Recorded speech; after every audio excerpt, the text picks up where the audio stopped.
Hello, American volunteer for the Foreign Legion. Друзі, привіт з Вашингтону. Ось там посольство України, і там стоїть американець, який хоче піти в Україну і допомогти воювати проти Росії. Зараз ми з ним поговоримо. Hi, my name is David. I am 32. I'm from New York. I'm a history teacher. American volunteer for the Foreign Legion. You use English, I guess. Enter, please, no? No? Okay. Hello. Доброго дня. Volunteer for the Foreign Legion. Being recruited. Він хоче воювати за Україну. Ага. Американець. Вам потрібно на сайт написати інформацію. Okay. У вас сьогодні багато таких вже? Ні, трошки так. А скільки є? Не підкажете? Знімайте, будь ласка, не треба знімати. Чому? В мене 100 тисяч підписників в Україні. Їм дуже цікаво бачити підтримку американців для України зараз. Я розумію, але Немає. я не можу дати консультацію. Ну добре. Добре, окей, добре. Так що вибачайте. Окей, нічого страшного. Так. Thank you. То спочатку на сайт. Привіт, героям слава. May I send this information over secure message to other friends? Yes. Oh, this can be spread out. Yeah, okay, we'll spread it. Okay. God be with us. Okay. Thank you. What prompted you to make this decision? Well, I still have to put in the paperwork, and I still have to see my girlfriend, my love of my life. Where is your Stand girlfriend up. right now? She's at home in New York. Is she Ukrainian or American? She's American. She's from California. We've been together 3 years, and I miss her a lot. But we have to stand up now. The hour is late. Putin is a terrorist. You can't negotiate with terrorist states except with force. There's a lot of news that is not coming out about what Putin is doing in Ukraine. You can't negotiate with those people in good faith. You can't just use words and sanctions with people who are trying to kill you in your way of life. Have you ever done anything like that in your life? Like what? Like going to fight to a different country, or I don't know, something for another country? I've been to many countries.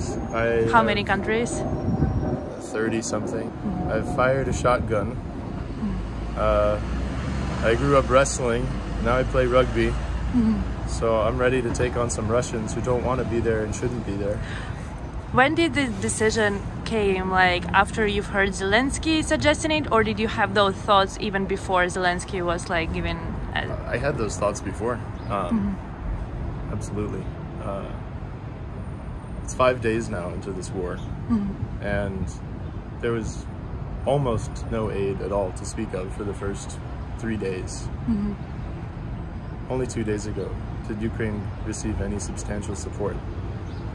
Notwithstanding this fact, Ukraine has defended every single one of its major cities successfully. It has lost 1 or 2 cities in the entire country of 50, 60 cities with 1/3 of the equipment, 1/2 of the manpower. The bravery and courage and faith of the Ukrainian soldier is the most astounding thing that we have seen in this century. The most important thing that we've seen since the Second World War. And we are in a moment, don't fool yourself, we are in a moment that is as dangerous as 1939, because dictators, terrorist dictators, who will not be appeased, will only bring ruin upon the world if they are not met with force. So that is why I'm making the decision to join the Foreign Volunteer Legion of the Ukrainian Army, pending one conversation with my girlfriend. So your girlfriend is not Ukrainian, but you said you have some Ukrainian friends, right? I do. I do. They have been holding out in Kyiv. Some other ones are in Odessa. Odessa is not quite the same as Kyiv. Kyiv has been bombarded like nothing anyone's seen since Second World War. The 1941 Nazi Germany, the last time Kyiv was bombed. It's been bombed 5 nights in a row. We can't let it stand. There is no possible outcome that could be worse than making excuses to do nothing it will lead to the ruin of the world, of our world. Putin will not stop in Ukraine. Putin will go to Georgia, he will go to the Baltic countries, and China will be emboldened to attack Taiwan, which they regard as always having been China, always a part of China. You couldn't find a single person in Taiwan who would agree with that, but it doesn't matter if you sacrifice the first one to get bullied. The rest fall like dominoes. We must stand with Ukraine. Americans, fellow Americans, this is what our country does. This is what makes us great, or has made us great. And now we have the decision, the choice, whether that is the way we are going to live now. We must act. There is no other way. I also apologize. If I look tired, I have only slept 2 out of the last 5 nights. I have been protesting in New York and Washington. I have been writing as many letters and emails and texts to as many friends as I can summon. I have been... American friends? Yeah, American friends, British friends, German friends, Polish friends. So you visited Kyiv like half a year ago, right? For 3 days? Not even. It was 3 days in October. Do you think the fact that you have been there helped your spirit and like understanding the country and people? I know it's hard to imagine counterfactual, but like if you haven't visited Kyiv, how do you think your attitude right now would have been different? Kyiv is a special, deeply special place. Kyiv is the birthplace of Russian civilization and Slavic civilization in general. It's not just Russian. Slavs are many different peoples. Eastern Orthodox religion is many different peoples. Russia cannot claim to own that heritage. Kyiv existed hundreds of years before there were Russians, when there were only Ukrainians. The idea that Moscow can own Kyiv, that Putin can claim that Russia owns Kyiv, is a mockery of any high school kid's history book. Kyiv is a glorious religious city with the most beautiful churches in the entire world. It is a city on many hills, like our shining city on a hill. Boston, the birthplace of our nation. And yet Boston does not say to Canada, we invented you. We're going to colonize you now. We're going to threaten your people, try to assassinate your president. Imagine if the mayor of Boston or the president of the United States invaded Canada and tried to assassinate Justin Trudeau. No, we're in 2022. We don't do that anymore, Vladimir Putin. I would like to ask you, Mr. Putin, what your mother would make of your special operation. What you call a special operation, but which is really a war. The specjalna operacja that is really the rape of another country. What would your mother make of that? What would she think? How does she see you now, looking down? So that is the first question we should ask ourselves as sons. Have a think on it, Mr. Putin. God is watching you too. If or when you go to Ukraine, where would you like to go? Like, do you have any thoughts of how exactly would you like to be useful? I know it's a hard question. I would like to believe that Vladimir Putin, seeing the willingness of Americans to volunteer, will do the wisest thing for his country and the world and end this war, peacefully withdraw from the entirety of Ukraine, and cease fire instead of leading his young boys and men to slaughter. If he does not withdraw within the next 24 hours, I will be forced to make the decision that others too shall be, which shall be to fight wherever I am most needed based on the background that I have. I have experience fighting. I wrestled for 6 years as a kid and teenager.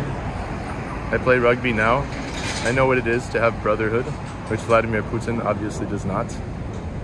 I would die for my brothers in both teams. rugby and wrestling. I would die for my Ukrainian brothers in the face of unspeakable evil. Love will always win.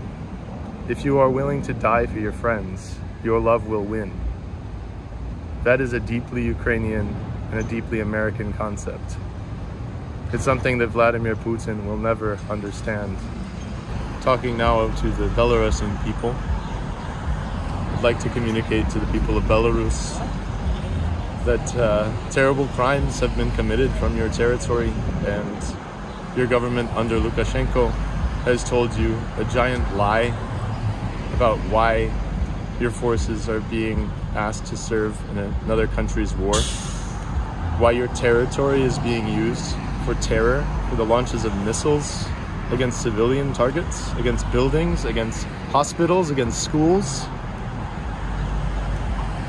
by an army that invades by night with saboteurs and assassins, brainwashed, sad young men with no future and no lives who die on the battlefield for the sick dreams of a tyrant. This is your fight too, Belarus. Your honor is at stake. Your good name as a people who have been a friend to the Ukrainian people. Shame on Lukashenko. Dishonor. Save your honor, Belarus. And one sentence to Zelensky, current Ukraine's president. Zelensky, you are an inspiration to the entire human race. You are the bravest leader that this planet has seen in generations, and our hearts are full with pride and respect and admiration for you, and continue the fight. Do not give in. Aid is on the way. Help is coming.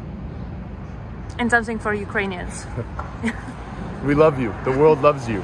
You are so brave, so beautiful, so tender and kind and tough all at the same time.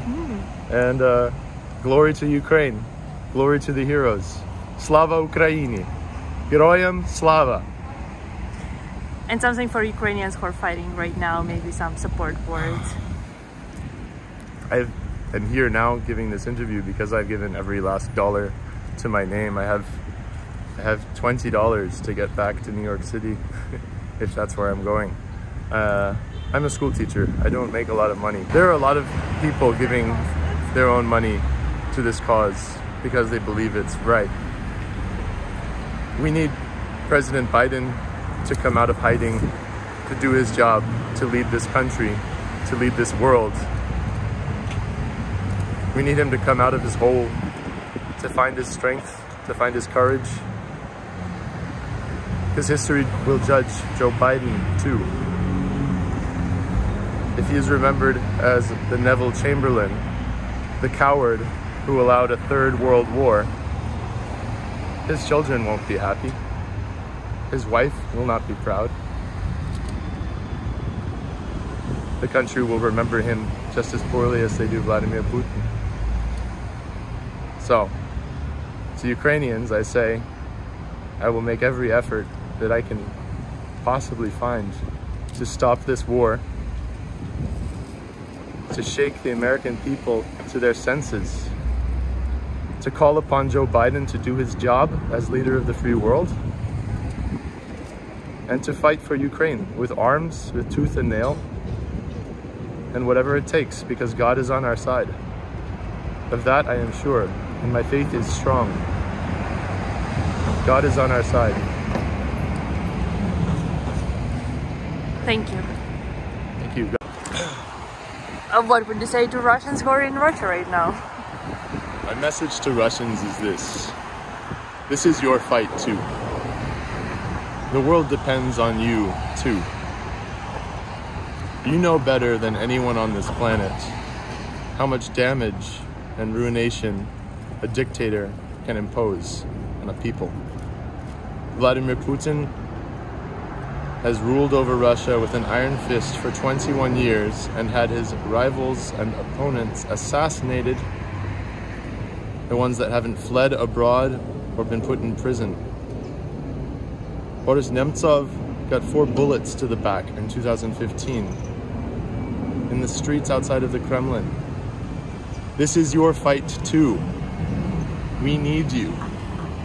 We all need all of one another for this. Putin has brainwashed an entire generation of young men in Russia to fight for a cause that he misconstrues, that he lies about, that he will do evil, deep evil, to achieve. Among the first units to airdrop into Ukraine in the dead of night were 17 and 18-year-old boys who had been told that it was a training mission. They did not know upon landing that they were going to be shot at, killed. We only found out because 2 were captured and interrogated. And the Ukrainian forces have tended to their medical injuries. So Russians who can hear me, and I know that that's only 10% because of the censorship that goes on in your land. Russians who can hear me, this is your fight too. We need you to spread the word. We need you to rise up, to bring down this regime of the bloody tyrant Vladimir Putin. God is watching you as well. You will be remembered and hated for all times if you do not withdraw within the next 24 hours. But if you are forced to retreat, as you shall be, with your tail between your legs and your nation hating you, you will not be forgiven. Найкращі хлопці, самі герої воюють у наших ЗСУ і джевеліни, і байрактари за Україну б'ють.